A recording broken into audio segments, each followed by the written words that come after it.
Welcome to Mortgage Masterminds. I'm Richard Greaser, VP of Marketing at Sales Boomerang and Mortgage Coach, and my guest is Matt Muscat, Director of Marketing at Treadstone Mortgage. He's also a very accomplished marketer, and he has published a book called TAG, Tangible Action Guide for Real Estate Marketing.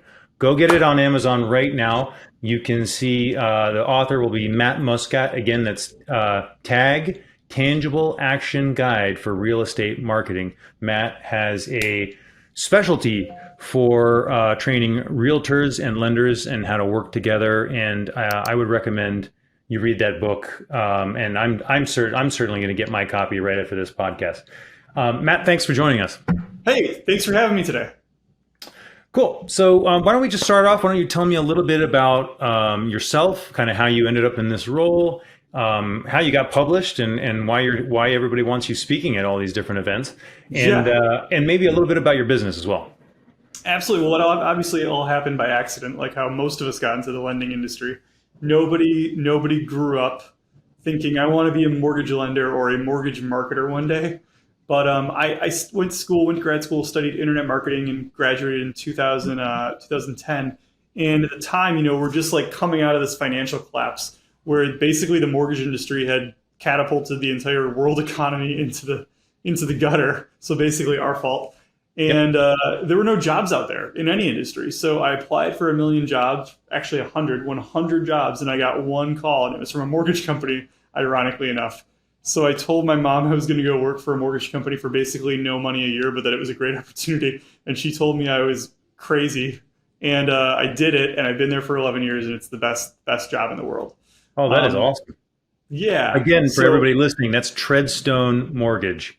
Yeah, we're a Midwest-based mortgage company, offices all around the country, but Midwestern roots. So when I got started in the industry, it was pretty much like the Wild West. It felt like, we were coming out of 2008, and everyone just wanted business, but nobody was very specific. So my boss said, hey, if you could get us some leads off the internet, that'd be great. And I said, oh, okay, well, we can start with some SEO, maybe do some Facebook. I don't think Instagram was even out yet. Twitter was still popular. So we started getting some internet leads, and it was cool. And back then, you could convert those at a really high rate. And after we did that for a while, I said, well, what's next? And they said, well, hey, there are these people called realtors, and if you could get them to like us, they would send us business. And I said, okay, well, I don't know how to get them to like us other than using my brilliant personality and charm and good looks. Just kidding. I wasn't that good looking back then either. But what I started doing is I would just call agents and go to presentations and basically help them do the same type of internet marketing that we were doing here, but doing it on their end. And shockingly, it worked. They would get business, and then they would send us business. And it wasn't, we weren't buying leads for them. We weren't buying their Zillow. We were just giving them the tools and tactics to go out there and get leads and cultivate their leads and work better with their past clients. And then they developed relationships with us. So it all kind of started there. Now I do some recruiting too, some other stuff. So it's been a really fun ride. Can you tell us a little bit about what that is? I mean, these are not advertisements. You're not doing direct mail or anything like that. What are some of those tactics that you? I'll give you the easiest one. And it's when I say this tactic, you're going to think, God, that sounds too easy. And everyone listening is going to think, I could do that, or I've already done that. But you haven't, because you haven't done it like tactfully yet. You haven't done it as part of your daily calendar. It's not time blocked, meaning it's not real. So this is what I call the social media messaging strategy. It's free. It doesn't cost anything. What you do is you time block. That's the key number one. You time block 15 minutes per day into your calendar. If it's not time blocked, it's not going to happen. Then you go onto your social media platform of choice. The two that I recommend most are Facebook and Instagram, which is actually just Meta. It's the same company. Go on your friends list and sort it from A to Z if you can, or sort it in some way that you can organize. The key is organization, not how you sort it. And every day I'd like you to send out 10 social media messages to people that you're already friends with. Here's the key. Don't talk about real estate first. If you talk about what you're selling first, you are a social media pariah, and you may as well be selling like mid-level marketing candles or whatever the popular diet pills are these days.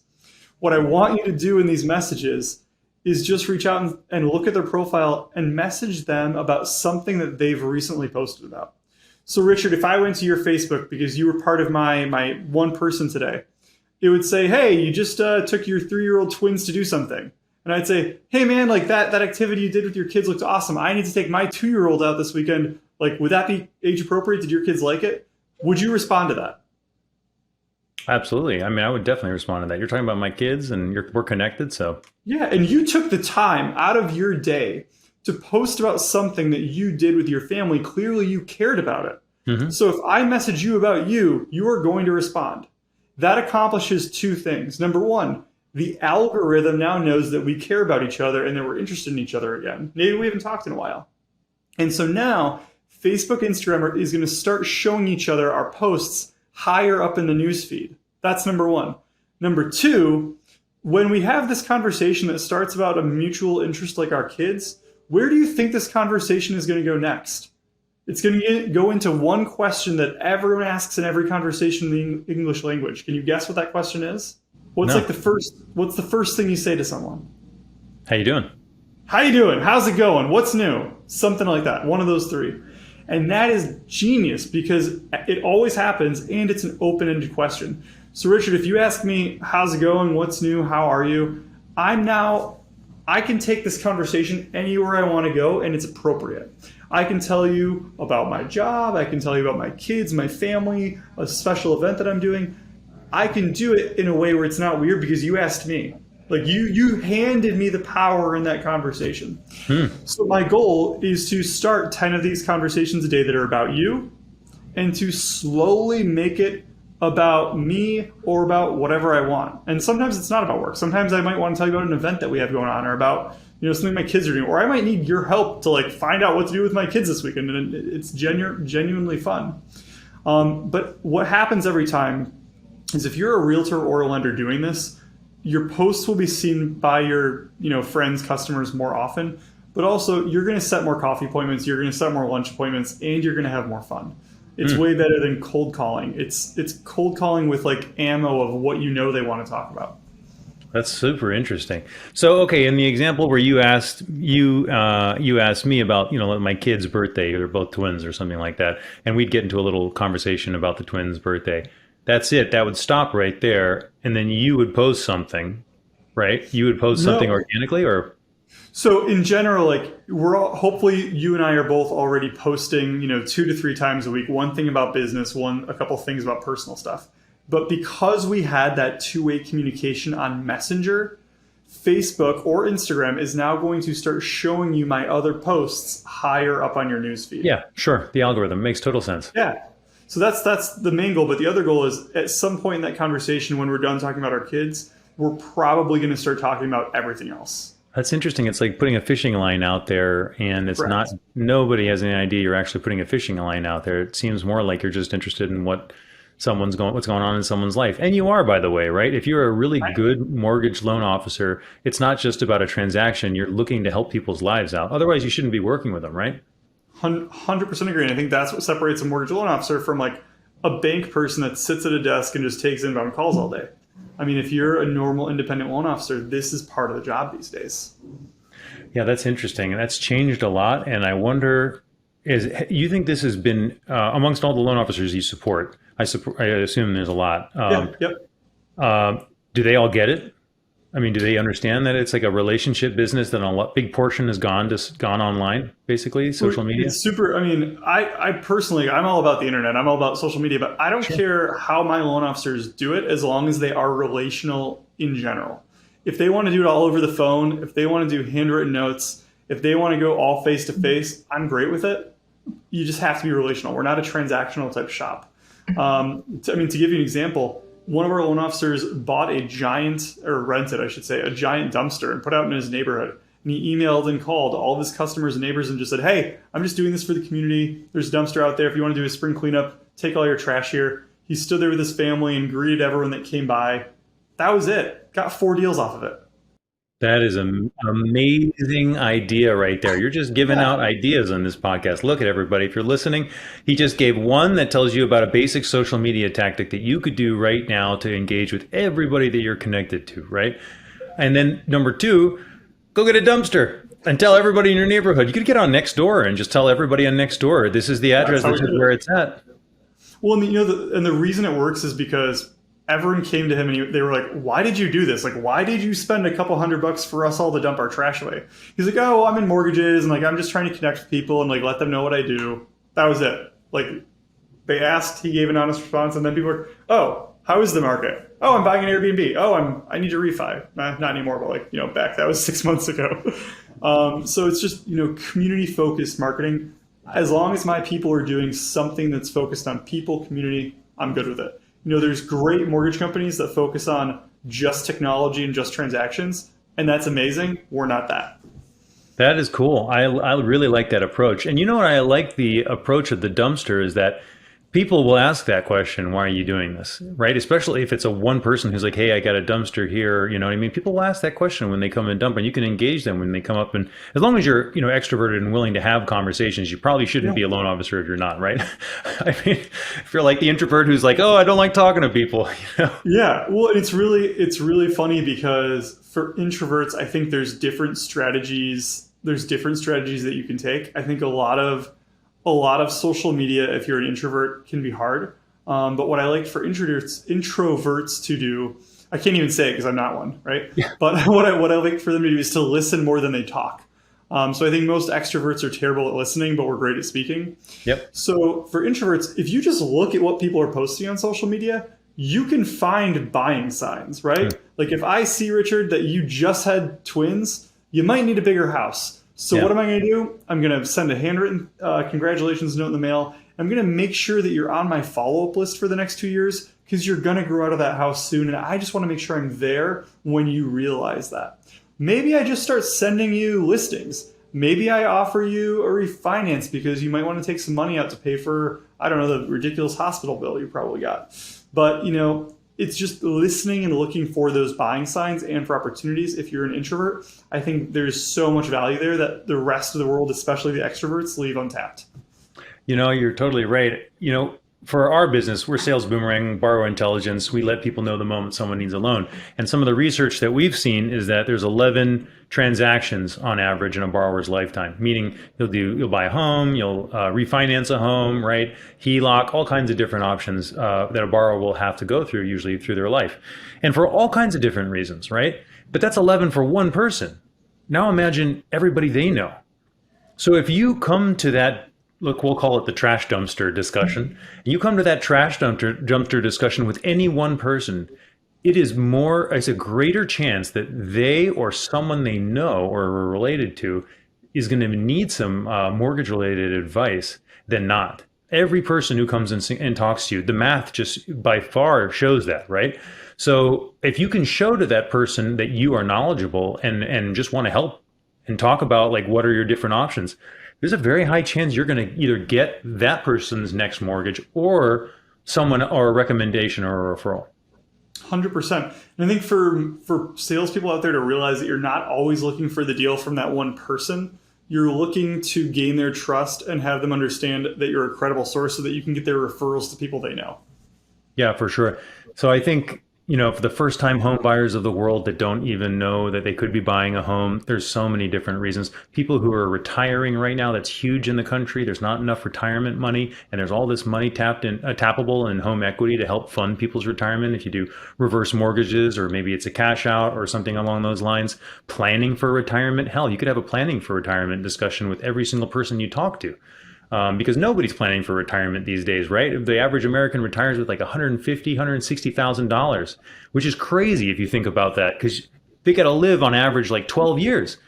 How are you going to fund 12 years with that amount of money? It's crazy. And Social Security is driving up. So anyways, I'm ranting. Let's get a little bit back on track. I'd like to hear some more. First of all, if you have any more golden nuggets that you're willing to give away, those were two really good ones you just gave.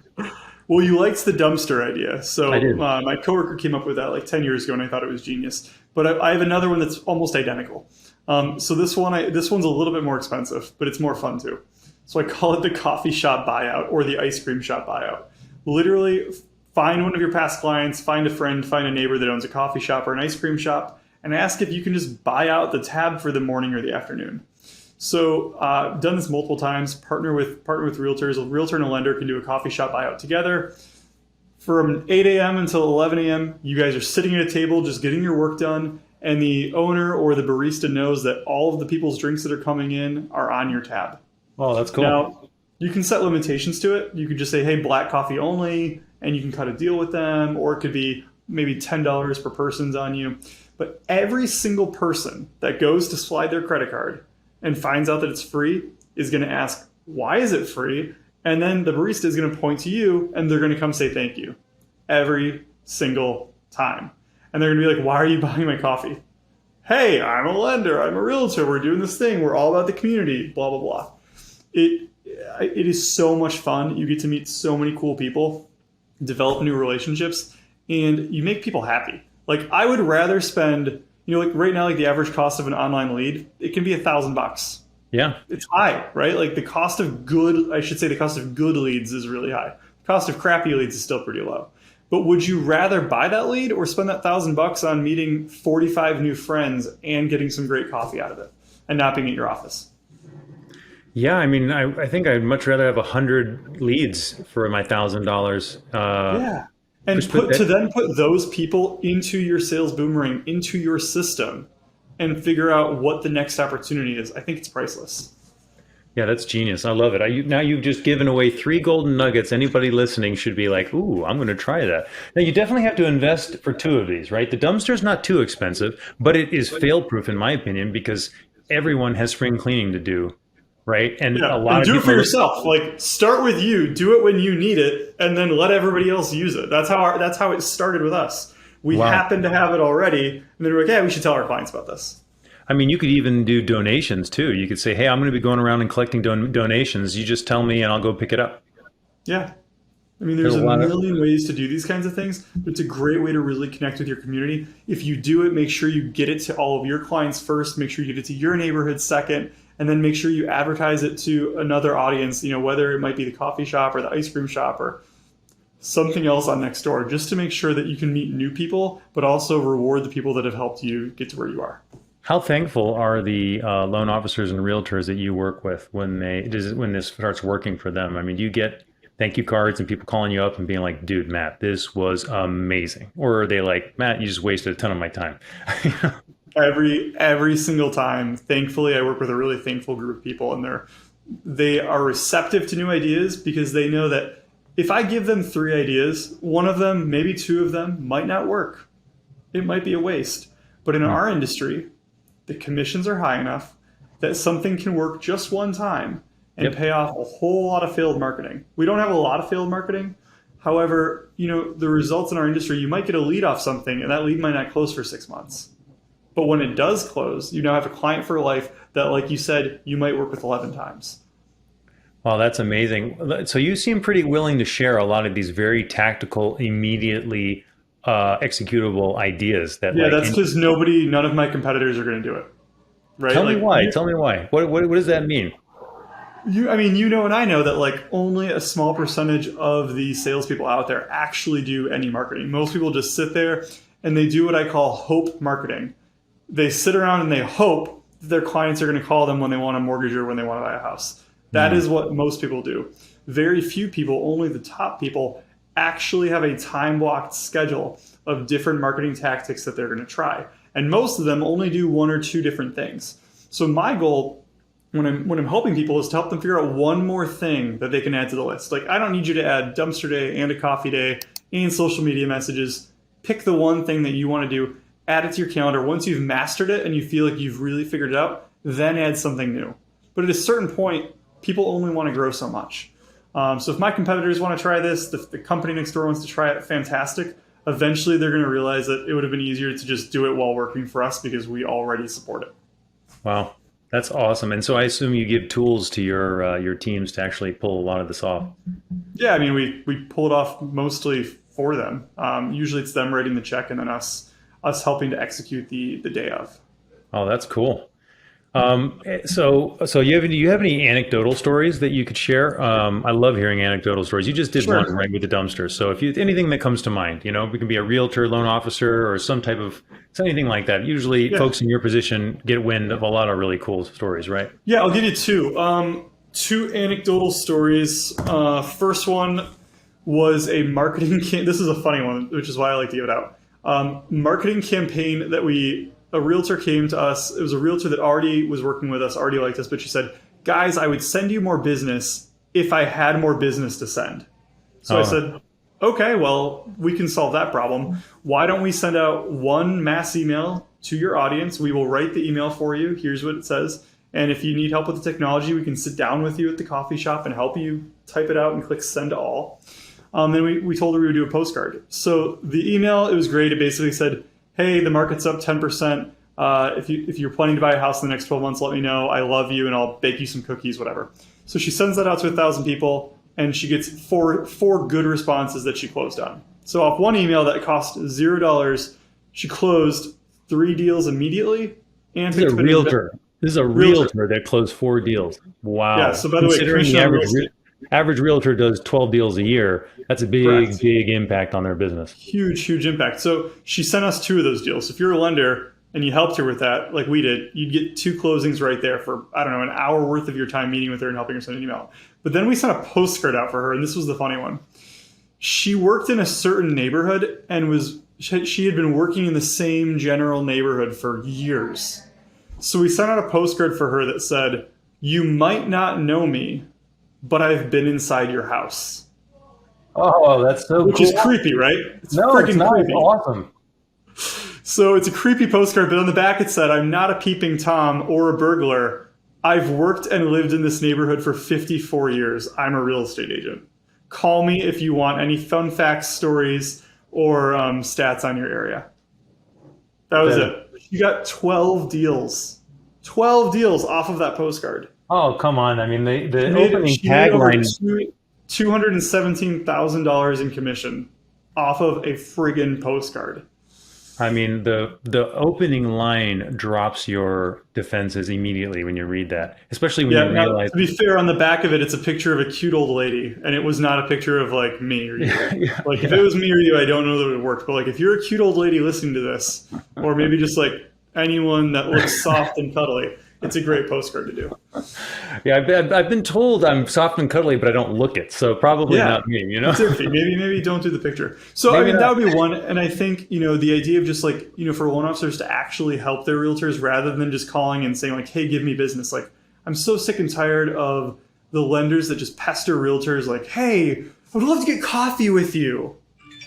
That's not a good opening line. That's like every dude calling every hot girl like, hey, I should take you out. Yeah. What's in it for them? Yeah. Like, they're getting 50 of these calls, like realtors are getting 50 calls from lenders a day. Like, you have to offer something better. And if you can't do that, then go do something different. Well, give me an example. Like in the guy-girl example, like I rented a Lamborghini. Do you want to help me test drive this thing? Right? No, but it's about it's about being the medicine to their to their ailments. If, finding out from the realtors and looking them up online and looking up at what they're into in life, and then reaching out to them like, hey, I noticed we both had little kids and we're both kind of new. I'm 2 years into the business. You're 2 years into the business. I'd love to like maybe do some open houses with you so that we can generate some business together. Or I'd love to, I'm doing this Facebook thing. It doesn't cost any money. Do you want an accountability buddy? We could do it together, maybe generate some business, and then I'll send you all mine. You send me all of yours. Come up with an angle.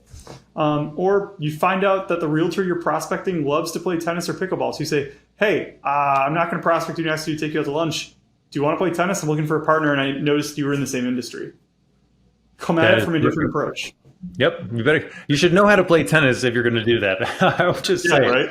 Yeah. I do pickleball, not tennis. But, just an fun. example, like I'm terrible at sports, but I really like wine. So I posted on Facebook, hey, I'm putting together a real estate industry wine night. Who wants to come? And I'll tell you what, of the people that RSVP'd, I didn't know 6 of them. Those 6 people I now have something in common with. They're at my house. They're meeting my wife. We're drinking great wine together. And every single person that came to that, I was able to have a one-on-one professional meeting with within the next 2 months. Matt, someone like you is essential to have on your team supporting you if you are a loan officer or realtor in this market. I can't tell you how many marketers at mortgage companies I work with, and some of them are amazing. I would put you in that category, by the way. Thank you. And I'm talking about some really big, impressive companies, right? Your creativity, I love the energy, and I love some of these ideas. These ideas, you can just hear them, and you're like, oh yeah, I think that would work. This is what I would want to be hearing if I was a loan officer. Like, wow, what is my marketing team, corporate, going to be able to do for me, to help me out, right? I would totally trust to reach out to you and help. I would follow everything all the advice that you're giving. What are some of the things that someone listening who maybe is in a region that you guys don't support or just wants to learn how best practices, where can they go to learn to do some of this stuff? Are there some resources out there? Is it in your book?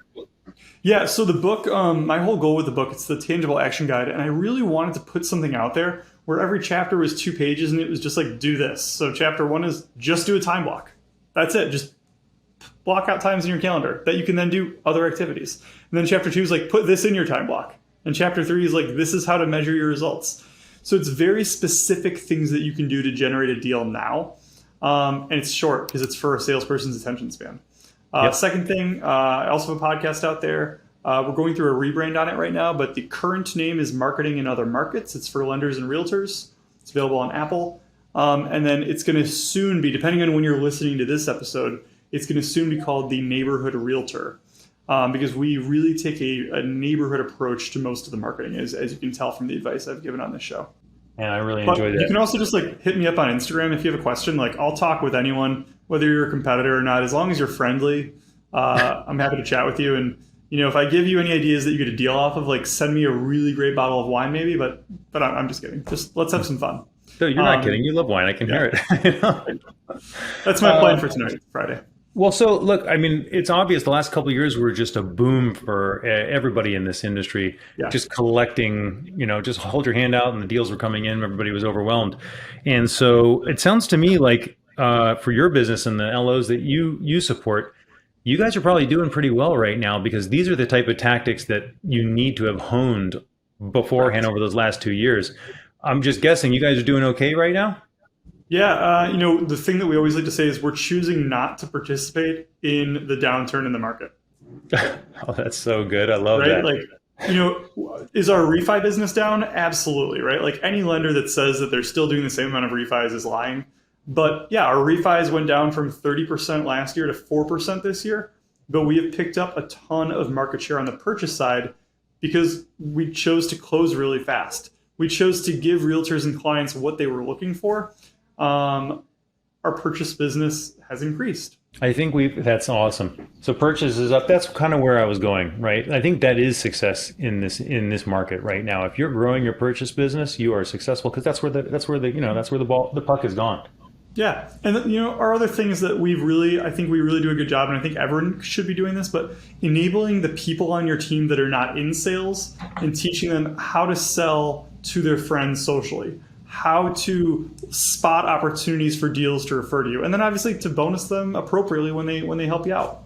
Well, talk to me about that. So let's just talk about that for a second. Everybody's on social media. Everybody sees what other people are posting. What are some of those indicators that you're training your team on to look at? Yeah, so we did a social media training on how to generate leads for our entire staff.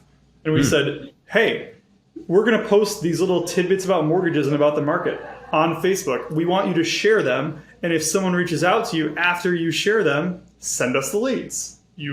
That's it. If you're a big mortgage company or a small one, you might have one salesperson, but for every salesperson, there's 5 other people. There's marketing, there's admin, etc. Teach those people what a good lead is, and teach those people what messages you want them to put out there, and then hold them accountable, because it helps them keep their jobs, to getting you a certain number of leads per year. And then, by the way, if you have an admin staff person that's getting you 10 leads a year, you can then train them to be a salesperson, and then you have another salesperson under you. So there's a million reasons why that works. I mean, this is why I love doing what I do, because you are giving me ideas right now for our own promotion for Sales Boomering and Mortgage Coach. It's a little different because it's B2B and you're B2C, and so everybody in your company could be a lead generation source for your company.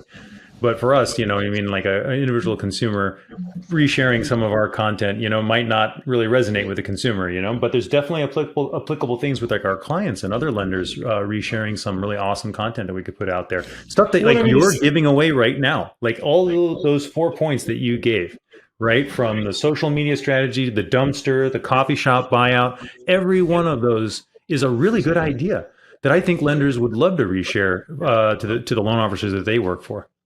Yeah, absolutely. Our whole goal is, I think, everyone in our industry should, if nothing else, have a pie is big mentality. There's a lot of business out there. There was even more a couple of years ago. There will be even more soon. But the pie is big, and we all just need to have that mentality. Our competitors are not really our competitors. They're just people that we need to get the deal that we need to. Our competitors are just people that we can learn from and that we can all work with. Very awesome. Well, look, if there's any loan officers or realtors that are in your markets right now, what are some of those markets, and what is the message that you might have? Yeah, so we're absolutely huge in Michigan. We would love to meet with any lenders or realtors in the state of Michigan that want to talk marketing, that want to talk business, that just want to make some new friends. And then we also have a great presence in Illinois, Arizona. So those are our big markets right now, although we have a couple other smaller ones. Although if anyone wants to fly me down to a tropical location to do a marketing presentation, the weather is getting colder in Michigan, so I'm happy to come somewhere tropical. How should they reach out to you? Easiest way to get me is on Instagram. It's at Matt Muscat 88. Or you can look at my book on Amazon. My name's there. You can Google me. I'm findable. You don't want to be a secret agent in our business. You want to be findable if people type in your name.